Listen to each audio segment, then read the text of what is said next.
Nema lepšeg i prirodnijeg mesta za odrastanje jednog deteta od njegove porodice.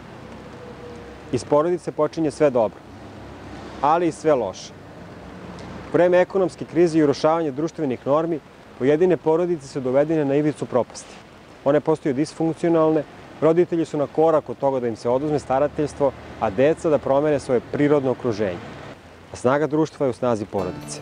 Kroz akciju Treći roditelj zaposleni u Delti lično su se uključili i sa ugroženim domaćinstvima uspostavili kontakt. Porodice su dobile priliku da uče i da rade sa stručnim timovima. Usledile su posete, druženja, pokloni za rođendan i praznike. Na ovaj način deci je pružena dugoročna podrška.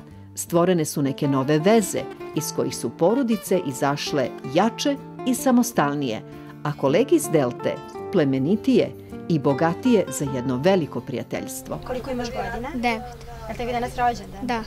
Reci mi, šta si najviše želeo za rođendan? Bicikli. I ta želja ti se ostvarila? Da.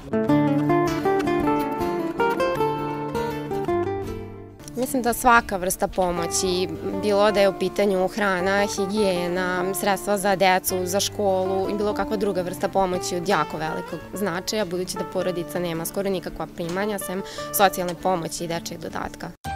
Svake godine, pred novogodišnje praznike, zaposleni u Delta Holdingu pripremaju paketiće i tako pomažu Deda Mrazu da obraduje decu iz porodica slabijeg materijalnog stanja.